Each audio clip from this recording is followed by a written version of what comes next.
اس کی تمام عمر کا ترکہ خرید لے، بڑھیا کا دل تھا کوئی تو چرخہ خرید لے۔ ناظرین، آج چرخے پہ یہ شعر دیکھا تو بہت کچھ یاد آ گیا۔ ماضی کی کچھ خوبصورت یادیں، دوپہریں، چہرے، آوازیں۔ ایک چرخہ ہمارے گھر میں بھی ہوتا تھا، میری نانی اماں کا۔ اب پتہ نہیں کہاں ہے، ٹوٹ گیا ہوگا، شاید پھینک دیا گیا ہو، کچھ یاد نہیں۔ میری طرح کتنے لوگوں کو کچھ یاد نہیں کہ ان کے گھروں کے چرخے کدھر چلے گئے۔ زیادہ عرصہ نہیں گزرا، گھر گھر عورتیں چرخہ کاتا کرتی تھی۔ چرخہ چونکہ بیٹھ کر کاتا جاتا تھا اور زیادہ اس پہ توانائی یا طاقت بھی صرف نہیں ہوتی تھی، تو گھر کے کام کاج کے ساتھ ساتھ چرخہ کاٹنے کا تسلسل بھی جاری رہتا۔ پرانے وقتوں میں ماں باپ اپنی دھی رانی کے جہیز میں چرخہ ضرور دیا کرتے تھے۔ تب چرخہ لڑکی کے جہیز کی اہم ضرورت ہوا کرتا تھا۔ دیہی علاقوں کے صاحب ثروت افراد اپنی بیٹی کو رنگین اور خوبصورت پایوں والا چرخہ اپنی دھی رانی کو دان کرتے تھے۔ لڑکی کے سسرال والے بھی گاؤں کی عورتوں کو بہو کے جہیز میں آنے والا چرخہ ضرور دکھاتے۔ اسی طرح سسرال میں جب بیٹی اپنے ماں باپ کے لیے اداس ہو جاتی تو اپنے جہیز میں آئے چرخہ کو دیکھ کر اپنی ماں کو یاد کرتی۔ ماں میری مینوں چرخہ دتا، وچ لوائیاں میکھاں، ماں میں تینوں یاد کراں جد چرخے وال ویکھاں۔ ہم اس ماضی کو کیسے بھول سکتے ہیں جب گاؤں میں گرمیوں کی دوپہر، شکر دوپہر میں عورتیں صحن کے کسی گھنے سایہ دار شجر کے نیچے اپنا چرخہ ڈال لیتی۔ گھر کے کام کاج سے فارغ ہونے والی دوسری عورتیں بھی ان کے پاس آ کر بیٹھ جاتی، ہر اچھی بری خبر کے ساتھ ایک دوسرے کے دکھ بانٹتی۔ اس طرح سے چرخہ گاؤں کی عورتوں کی بیٹھک اور دکھ سکھ کا ساتھی سمجھا جاتا تھا۔ پرانے وقتوں میں چرخہ فراق اور وصال کا استعارہ بھی رہا ہے۔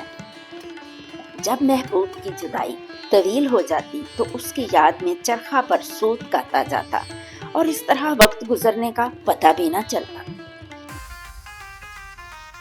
تے مایا تیرے ویکھن نوں چک چرخہ گلی دے وچ ڈاواں، میں لوکاں بہانے سوت کتدی تند تیریاں یاداں دے پاواں۔ بابل دی سوں جی نہیں لگدا، ساڑے سیک ہجر دی اگ دا، اج میرا دل کردا گھر چھڈ کے ملنگ بن جاواں۔ چرخے دی کوکڑ دے اولے یاد تیری دا تنبا بولے، میں نما نما گیت چھیڑ کے تند کھچ دی ہلارے کھاواں۔ بسن نہیں دیندے سورے پیکے، مینوں ہر دم تیرے پین پھلیکھے، وے ہن مینوں دس مایا تیرے باجوں کدھر نوں جاواں۔ میں مایا تیرے ویکھن نوں چک چرخہ گلی دے وچ ڈاواں۔ جس طرح اقبال نے شاہین کو اپنے شوق کا ہیرو بنایا، ایسے ہی پنجابی شاعر شاہ حسین نے چرخے کو اپنی شاعری کا موضوع بنایا۔ میرا اے چرخہ 9 لکھا کڑے، نہ کاتی تھکاں کڑے، نی میرا چرخہ 9 لکھا۔ پرانے لوگ بھی کتنے سادے تھے۔ 9 لاکھ کا ہنسا مطلب اس سے آگے گنتی نہیں آتی تھی، اس سے آگے رقم کا بھی نہیں پتا تھا۔ تو جس چیز کو بھی انمول قرار دینا ہوتا تھا اسے 9 لکھی کہا جاتا، اور شاعروں نے چرخے کو 9 لکھا لکھا۔ پنجابی شاعری میں چرخہ نامہ باقاعدہ ایک صنف ہوتی تھی جو اب معدوم ہو چکی ہے۔ مثلاً کالی داس کا چرخہ، حقیقت شاہ گلاب علی کا چرخہ، اور بہت سے محمد بخش کا قصہ چرخے دی کھوک وغیرہ۔ اپنے دیس کی کپاس سے سوت کاٹ کر لباس تیار کرنا حب الوطنی کی نشانی سمجھا جاتا تھا۔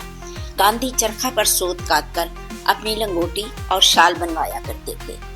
1930 کی دہائی میں جب انہیں پابند سلاسل کیا گیا تو جیل کی اسیری کے دوران بھی وہ اپنا چرخہ کاٹتے رہے اور اپنا لباس تیار کرتے رہے۔ ان کے کہنے پر عورتوں نے اپنے چرخوں کی صفائی کی اور اپنا لباس خود تیار کرنا شروع کر دیا۔ خواجہ غلام فرید نے زندگی کو چرخہ سے تشبیہ دی ہے کہ جس طرح چرخہ گھومتا ہے ایسے ہی زندگی بھی اپنے مدار میں گھومتی چلی جاتی ہے۔ اور چرخے سے مراد جسم ہے، سوت اعمال ہے، اور چرخے کا گھومنا وقت، اور چرخے کی آواز سانس لینے کی آواز ہے۔ صوفی شعراء کے نزدیک چرخہ کاٹنے سے مراد ہمارے اعمال ہیں جو ہم زندگی پر کاٹتے ہیں، اور آخر میں اسی سوت سے تیار کر کے لباس ہمیں پہنایا جائے گا. جس کے اعمال اچھے ہوں گے اس کا لباس خوبصورت ہوگا، اور اگر ہم نے چرخا ہی نہیں کاتا، اعمال ہی اکٹھے نہیں کیے، تو آخرت میں کیا لے کے جائیں گے؟